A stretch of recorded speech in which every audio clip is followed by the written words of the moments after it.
Hello दोस्तों, हमारा नाम हिमांशु ब्रह्मनिया है और आपके चैनल का नाम है हिमांशु ब्रह्मनिया स्टडी पॉइंट।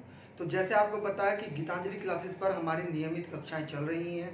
तो यदि आप नियमित कक्षा हमारी लेना चाहते हैं तो आप Gitanjali classes application Google Play store से डाउनलोड कर सकते हैं और ज़्यादा से ज़्यादा एप्लीकेशन के बारे में आप बच्चों को बताइए कि यहाँ पर किस प्रकार की गुणवत्ता से शिक्षा कराई जाती है। तो आइएगा स्टार्ट करते हैं। देखिएगा, भाग एक आपने पढ़ लिया है। आज हम संविधान का भाग 2 पढ़ेंगे। ठीक है, 2 भाग किससे संबंधित है? नागरिकता से संबंधित है। किससे? नागरिकता से संबंधित है। तो नागरिकता से संबंधित जितने भी अनुच्छेद हैं या प्रावधान हैं वह भाग 2 के अंतर्गत आते हैं। जो कितने अनुच्छेद से? अनुच्छेद 5 से लेकर कहाँ तक है? अनुच्छेद 12 तक है। सॉरी 11 तक है। कहां तक है? 11 तक। पॉइंट क्लियर है? बात समझ में आ रही है? अनुच्छेद कहां से लेकर? 5 से लेकर। आइएगा अब स्टार्ट करते हैं। देखिएगा, समझिएगा बिल्कुल ध्यान से।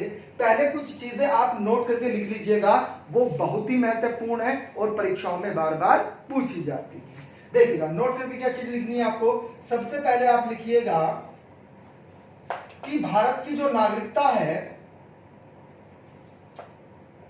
वह कैसी है। तो भारत की नागरिकता एकल नागरिकता है। क्या है? एकल नागरिकता। एकल का मतलब कि नागरिकता किसकी दी जाती है? सिर्फ और सिर्फ भारत की दी जाती है, अर्थात संघ की दी जाती है। राज्य की कोई अलग नागरिकता नहीं रहेगी या फिर जिले की कोई नागरिकता अलग नहीं रहेगी। पूरे देश की, पूरे राष्ट्र की एक ही नागरिकता होती है। जैसे अमेरिका में 2 नागरिकता होती हैं, राज्य की अलग होती है और देश की अलग होती है, अर्थात राष्ट्रीय अलग होती है। जैसे स्विट्जरलैंड की अगर हम बात करें तो स्विट्जरलैंड में क्या होती है? तहरी नागरिकता होती है। तहरी नागरिकता क्या होती है कि वहां पर जिले की भी नागरिकता बताई जाती है। ठीक है, यानी कि जिले की नागरिकता का भी कार्ड बनता है, स्टेट की नागरिकता का कार्ड बनता है और राष्ट्रीय, है ना, देश की नागरिकता का कार्ड बनता है। तो भारत की नागरिकता क्या है? एकल नागरिकता है। और ये किससे प्रभावित है? ये प्रश्न पूछा जाता है। तो ये ब्रिटेन से प्रभावित है। किससे? ब्रिटेन में। ब्रिटेन में भी एकल नागरिकता है तो वहीं से ये प्रभावित है। Clear point? आइएगा, नोट में ही दूसरा आप हेडिंग डाल लीजिएगा, अनुच्छेद 11। बहुत ही महत्वपूर्ण है, परीक्षाओं में पूछा जाता है। क्या है कि अनुच्छेद 11 में क्या बात कही गई है?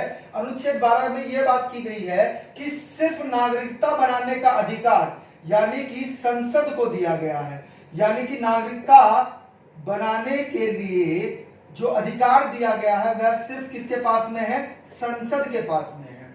पॉइंट क्लियर है? यानी कि अनुच्छेद 11 संसद को क्या अधिकार देता है? अनुच्छेद 11 संसद को नागरिकता बनाने का अधिकार देता है, अर्थात नागरिकता पर नियम बनाने का अधिकार देता है। पॉइंट क्लियर है? बात समझ में आ रही है? बहुत ही इंपॉर्टेंट फैक्ट है, कई बार परीक्षाओं में पूछा गया है। अब हुआ क्या, बिल्कुल ध्यान से समझिएगा। होता क्या है वास्तव में? बहुत ही इंपॉर्टेंट फैक्ट है, ध्यान रखिएगा। भारतीय नागरिकता अधिनियम 1955 लागू किया गया। पॉइंट क्लियर है? बात समझ में आ रही है? ये अधिनियम बार बार परीक्षाओं में पूछा जाता है और इस अधिनियम में संशोधन भी हुए हैं। आगे आप पढ़ेंगे कि संशोधन कब कब हुए हैं, तो लिख लीजिएगा 1986 में। किसमें? 1986 में संशोधन हुआ। इसमें 1992 में संशोधन हुआ, 2003 में संशोधन हुआ, 2005 में संशोधन हुआ, 2015 में संशोधन हुआ और 2019 में भी संशोधन हुआ है। आप पढ़ रहे होंगे CAA, है ना, CAA पढ़ रहे हैं। वो करंट अफेयर में हमने पूरा पढ़ाया है। जिसने करंट अफेयर नहीं देखा है हमारा वीडियो तो वहां पर जाकर देख सकते हैं और PDF फाइल में भी हमने डिस्क्रिप्शन में वो दिया हुआ है, तो आप वहां पर जाकर देख सकते हैं। तो ये महत्वपूर्ण पॉइंट थे, नोट करके आपने लिख लिया है। अब अगला फैक्टर लिखना है, हेडिंग डालेगा कि नागरिकता प्राप्त कैसे की जा सकती है। हेडिंग डाल लीजिएगा, नागरिकता प्राप्त। नागरिकता प्राप्त कैसे की जा सकती है?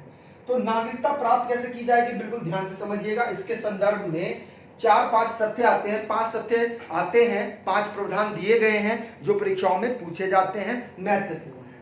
तो पहला हेडिंग बनाइएगा इसमें जन्म से। जन्म से मतलब क्या है कि कहने का तात्पर्य यह है कि जिसका जन्म 26 जनवरी 1950 को या उसके बाद हुआ हो, कहां पर? भारत में। कहां पर? भारत में। तो उसे भारत की नागरिकता दी जाएगी। अब जन्म के आधार पर जो प्रावधान दिया गया था 1986 में, क्या होता है? इसमें संशोधन होता है। क्या होता है? संशोधन होता है। और संशोधन क्या होता है कि जो व्यक्ति है, बिल्कुल ध्यान समझिएगा, यानी कि जिस व्यक्ति का जन्म है या तो उसके माताजी या फिर उसके पिताजी, या तो माता या फिर पिता, है ना, किसी के भी पास किसकी नागरिकता होनी चाहिए? किसी के भी पास भारत की नागरिकता होनी चाहिए। भारत की नागरिकता होनी चाहिए, आवश्यक है। पॉइंट क्लियर है? बात समझ में आ रही है? अगला फैक्ट डाल लिया हेडिंग दूसरा, किसके आधार पर? वंशा परंपरा, यानी कि वंश परंपरा के आधार पर, है ना। किसके आधार पर? वंश परंपरा के आधार पर। तो यहां पर समझिएगा, कोई व्यक्ति सपोज दैट, बिल्कुल ध्यान समझिएगा, यानी कि इसको ऐसे करके लिखिएगा, भारत के बाहर, है ना। यहां पर देखिएगा भारत के बाहर की बात हो रही है, इसको अंडरलाइन करिएगा, इसको अंडरलाइन करिएगा। किसी अन्य देश में क्या भाई? 26 जनवरी 1950 या उसके बाद, बिल्कुल ध्यान समझिएगा, यदि, ये शब्द लगाना है आपको, यदि उसके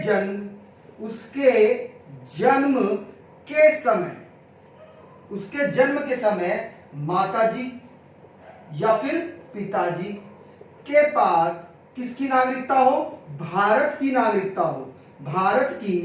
नागरिकता हो, तो वह भी भारत का नागरिक माना जाएगा। दोनों में मेजर अंतर क्या है? बिल्कुल ध्यान से समझिएगा। यानी कि कहने का तात्पर्य है कि 26 जनवरी 1950 या उसके बाद किसी के माताजी पिताजी के पास में, यह भारत के अंदर की बात हो रही है, यानी कि भारत के भौगोलिक क्षेत्र की बात हो रही है। लेकिन यहां पर किसकी बात हो रही है? यहां पर वास्तव में बाहर की बात हो रही है। भारत के बाहर कोई जन्म लेता है, जैसे घूमने चले जाते हैं ना भाई, आप घूमने चले गए, है ना, आप 4 महीने के लिए 5 महीने के लिए घूमने चले गए, और कोई माता जी हमारी क्या है या बहनें क्या है, प्रेग्नेंट है, और उन्होंने किसी बच्चों को वहां पर जन्म दिया है, तो वह भी भारत का नागरिक होगा। पर शर्त क्या है? शर्त यह है, या तो माता जी के पास में नागरिकता होनी चाहिए या फिर पिताजी के पास में नागरिकता होनी चाहिए। ये मोस्ट इंपोर्टेंट फैक्ट है, दोनों में अंतर है, कथन निष्कर्ष में पूछे जाते हैं, नोट आउट कर लीजिएगा इनको। आगे आइएगा, अगला हेडिंग बनाइएगा तीसरा, पंजीकरण के आधार पर। तो पंजीकरण के आधार पर क्या है भाई? होता क्या है, भारत सरकार द्वारा पंजीकरण चलाया जाता है। हेडिंग बना लीजिएगा, सॉरी एक मिनट, हाँ कनेक्ट करते हैं, आइएगा देखिएगा, किसके आधार पर? पंजीकरण के आधार पर बात करेंगे हम। तीसरा हेडिंग है ये, ध्यान रखिएगा, 5 प्रावधान है, बहुत इंपॉर्टेंट है। तो पंजीकरण के आधार पर क्या होगा समझिएगा। पहले इसमें प्रावधान दिया गया था कि आवेदन 6 माह तक आप कर सकते थे। क्या? आवेदन 6 माह कर सकते थे। 6 माह बाद आपको क्या मिल जाती थी? नागरिकता मिल जाती थी। लेकिन वर्तमान में इसका समय बढ़ा दिया गया है, ध्यान रखिएगा, और ये पूछा जाएगा कितना वर्ष? 7 वर्ष। यानी कि कोई व्यक्ति अगर 7 वर्ष तक लगातार भारत में बना हुआ है, रह रहा है, क्या हो रहा है? भारत में बना हुआ है, यानी कि रह रहा है, तो वह भारत के संविधान को मानता है, हमारे से मिलजुल गया है, हमारे त्योहारों को मानता है, हमारे परिवेश में ढल गया है, तो क्या होगा? वह पंजीकरण करेगा, और कितने वर्षों तक? लगातार। ये इंपॉर्टेंट वर्ष बनेगा आपका, 7 वर्षों तक लगातार अगर वह रह रहा है हमारे पास में, तो वह भारत की नागरिकता पंजीकरण के माध्यम से प्राप्त कर सकता है। अब इसमें भी कुछ प्रावधान है, इसको समझ लीजिएगा बिल्कुल ध्यान से। होता क्या है वास्तव में पंजीकरण के मामले में, यह प्रश्न पूछा गया है आईएएस में कि यदि कोई सपोज दैट समझिएगा कोई विदेशी महिला है और उसने भारतीय से शादी कर ली, तो उस आधार पर भी पंजीकरण के माध्यम से वह भारतीय नागरिकता ग्रहण कर सकती है। यानी कि भारतीय से शादी कर ली है या करने वाली है तो पंजीकरण हो जाएगा। पॉइंट क्लियर है। दूसरा प्रावधान देखिएगा, इसी में ही राष्ट्रमंडल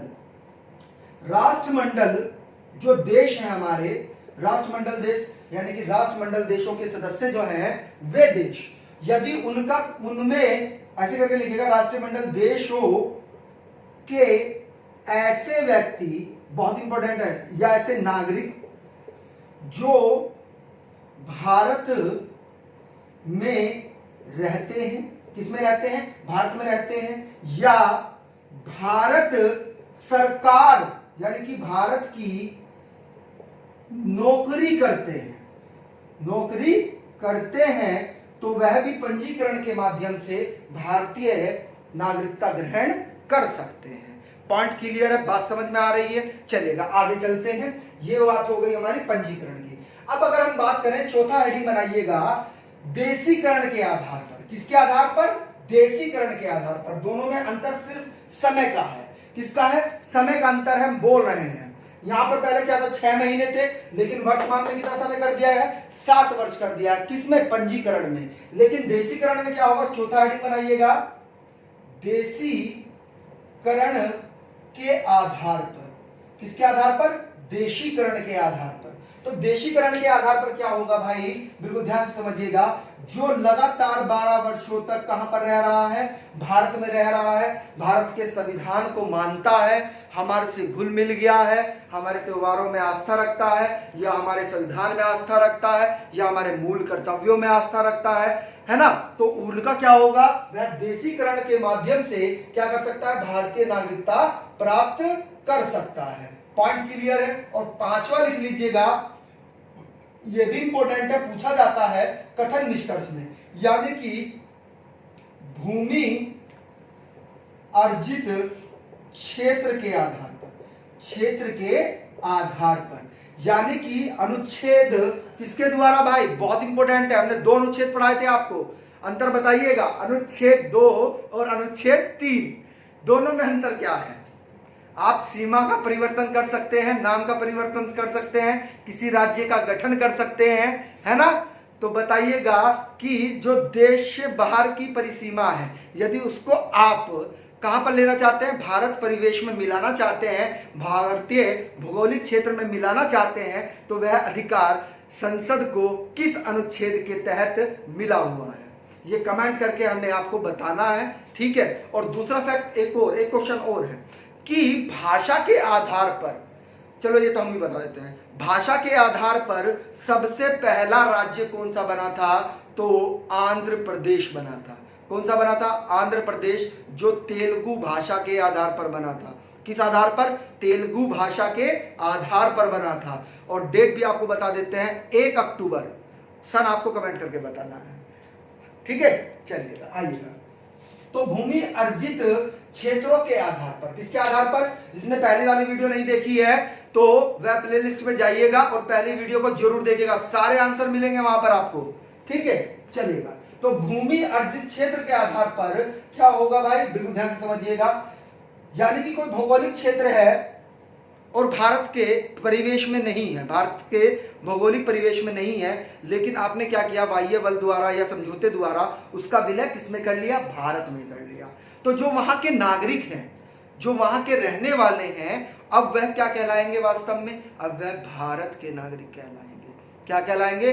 भारत के नागरिक कहलाएंगे। जैसे एग्जाम्पल अगर हम दें सिक्किम, अगर हम एग्जाम्पल दें सिक्किम किस संविधान संशोधन के तहत हुआ था, ये 36वां संविधान संशोधन था। कौन सा?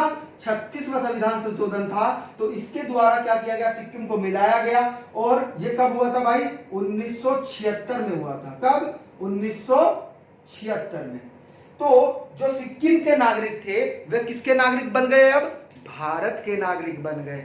किसके नागरिक बन गए हैं? भारत के नागरिक बन गए हैं। पॉइंट क्लियर है। चलिएगा आगे चलते हैं। तो अब आप हेडिंग बना लीजिएगा। ये तो थी बात नागरिकता प्राप्त करने की। अब अगर आपसे पूछा जाए कि भाई नागरिकता का परित्याग कैसे किया जा सकता है, त्याग कैसे किया जा सकता है, तो हेडिंग बना लीजिएगा नागरिकता का त्याग कैसे किया जा सकता है। तो नागरिकता का त्याग कैसे किया जाएगा, बिल्कुल ध्यान से समझिएगा। यानी कि किसी अन्य देश की नागरिकता ग्रहण कर ली हो, किसी व्यक्ति ने किसी अन्य देश की क्या कर ली हो, नागरिकता ग्रहण कर ली हो। दूसरा पॉइंट लिखिएगा इसी में, यानी कि अपने आप ही उसने क्या कर दिया, अपने आप परित्याग कर दिया हो अपनी भारतीय नागरिकता का। तीसरा फैक्ट, यानी कि कोई युद्ध काल में जो विरोधी हैं उनका साथ दिया हो। यह शब्द ऐसे भी पूछा जा सकता है, बिल्कुल ध्यान से समझिएगा, कि देशद्रोह में लिप्त हो।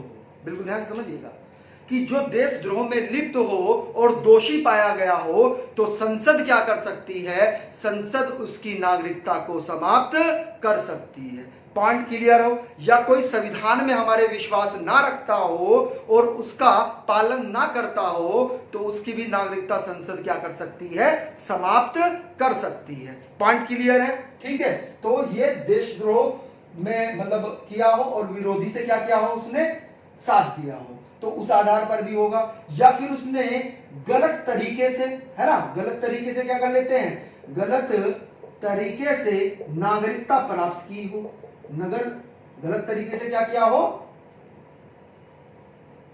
नागरिकता प्राप्त की हो। क्लियर है पॉइंट, आ रही है बात समझ में। तो वह भी क्या होगा, वहां पर भी आपकी नागरिकता समाप्त हो जाएगी। या कोई पागल या दिवालिया घोषित हो गया हो, है ना, वह भी आ जाता है। पागल नहीं समझिएगा, पागल मतलब ये नहीं, पागल वही होते हैं जो देशद्रोही होते हैं, जो गलत कार्य करते हैं, जो अपने देश का सम्मान नहीं करते हैं। क्लियर है पॉइंट, है ना। चलिएगा आइएगा, तो ये तो थी आपका नागरिकता का त्याग हो सकता है। इसमें अब जो बहुत ही महत्वपूर्ण तथ्य है वह आपको नोट करके लिखना है। दो तथ्य नोट करके लिखने हैं त्याग में ही। पहला पॉइंट लिखिएगा, जो लगातार, बिल्कुल ध्यान से समझिएगा, जो लगातार 7 वर्ष, इसको अंडरलाइन करिएगा, 7 वर्ष तक भारत से बाहर हो, उसकी नागरिकता भी क्या हो जाएगी, समाप्त हो जाएगी। या कोई व्यक्ति या युवती यानी कि महिला ने क्या किया हो, विदेश में शादी की हो, क्या की हो, शादी की हो, तो वह भी, उसकी भी नागरिकता समाप्त हो जाएगी, चाहे कोई महिला हो चाहे कोई पुरुष हो, है ना। तो उसकी नागरिकता अपने आप ही समाप्त हो जाएगी। आइएगा अगला फैक्ट समझिएगा, आते हैं और बिल्कुल ध्यान से समझिएगा। ये थे अंक की बात। हेडिंग बना लीजिएगा अनुच्छेद 5। हमने यहां पर इसलिए नहीं लिखा, छोटा सा है, वास्तव में क्या है लिख लीजिएगा, आप लिख लीजिएगा, हेडिंग बना लीजिएगा अनुच्छेद 5। स्किप नहीं करते हैं, उसको भी बढ़ा देते हैं। देखिएगा, संविधान के आरंभ पर जो नागरिकता का उपबंध बनाए गए हैं, उपबंध, वह वास्तव में अनुच्छेद 5 के तहत ही आते हैं।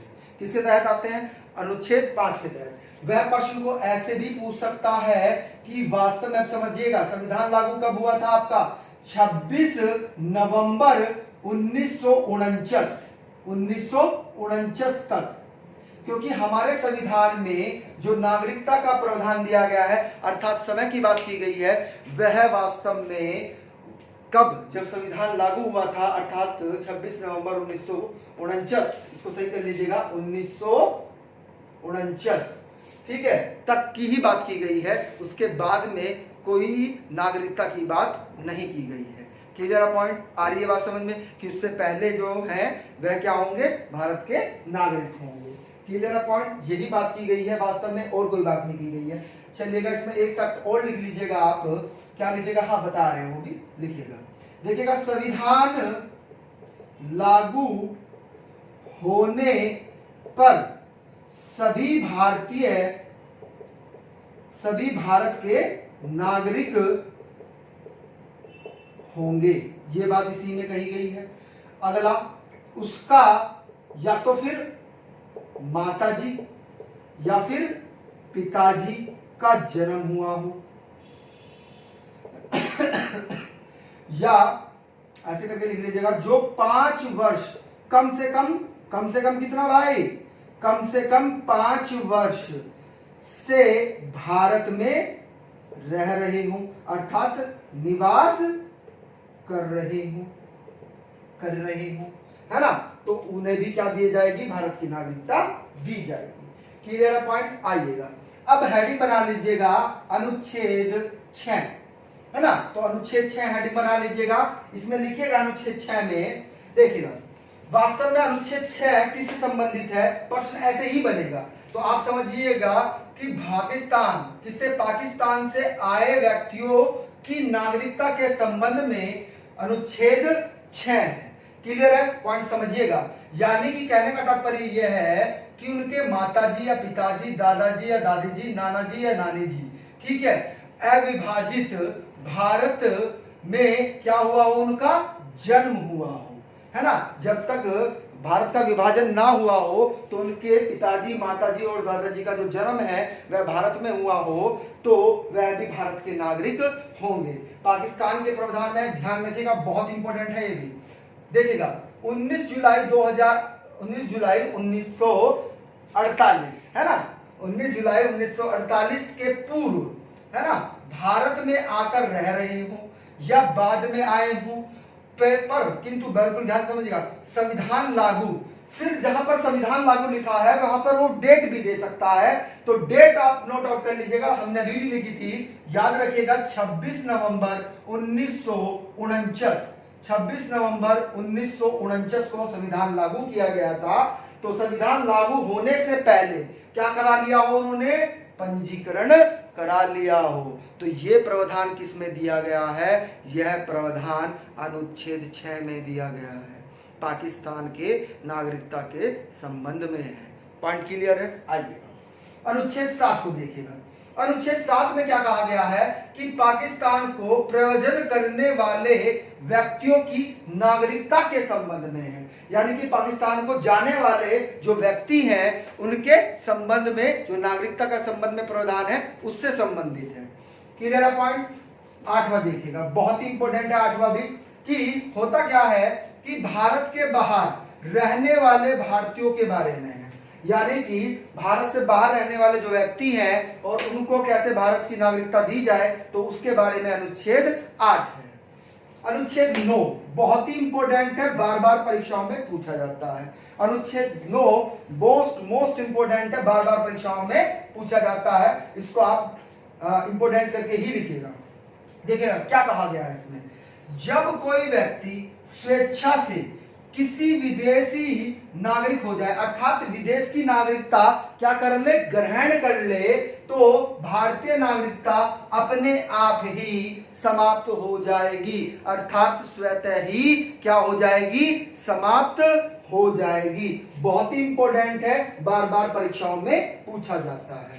अब देखिएगा अनुच्छेद 10 की बात करते हैं, तो अनुच्छेद 10 में क्या कहा गया है, अनुच्छेद 10 में यह कहा गया है कि किसी की नागरिकता विधि अर्थात कानून के उपबंध के अधीन है, यानी कि उसकी नागरिकता को एकदम ही समाप्त नहीं कर दिया जाएगा, उसके लिए क्या बनाया गया, कानून बनाया गया है, और कानून भी कौन बनाएगा, संसद बनाएगा, इसको समझिएगा। और उसकी प्राप्ति संसदीय विधि अर्थात संसद कानून द्वारा ही क्या की जाएगी, ले जा सकेगी, अन्य किसी प्रकार से उसकी नागरिकता को समाप्त नहीं किया जा सकता।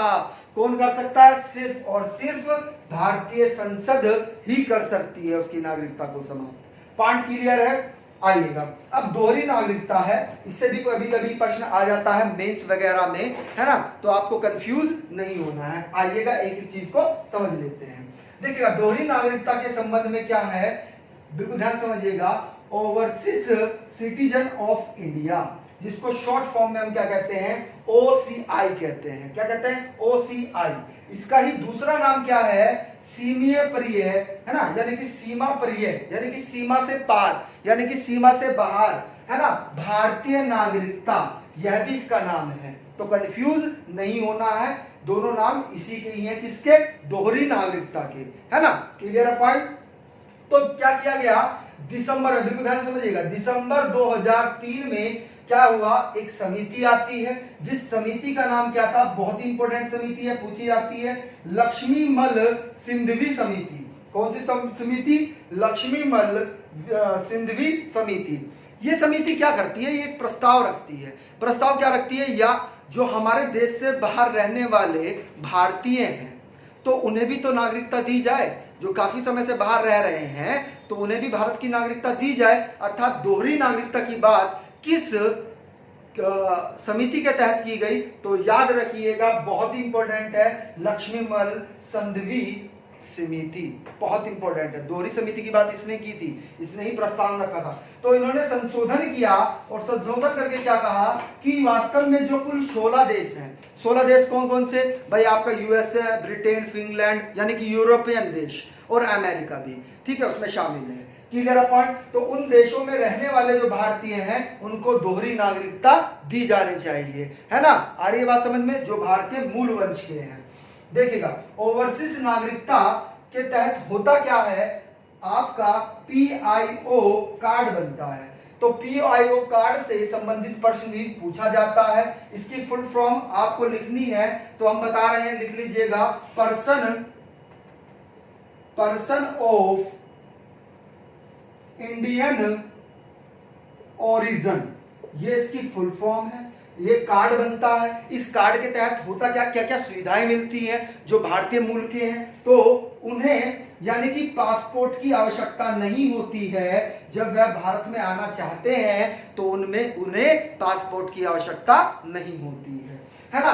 और लेकिन शर्त है, समझिएगा आप बिल्कुल ध्यान से, उन्हें मत अधिकार यानी कि वोट डालने का अधिकार नहीं है, उन्हें संवैधानिक पद पर रहने का अधिकार नहीं है, और अनुच्छेद 16 का भी अधिकार उनके पास में नहीं है। अनुच्छेद 16 किससे संबंधित है, सरकारी नौकरी से संबंधित है। किससे संबंधित है, सरकारी नौकरी से संबंधित है। मतभेद के आधार पर आप कोई भेदभाव नहीं कर सकते हैं, रंग रूप के आधार पर, वंश के आधार पर।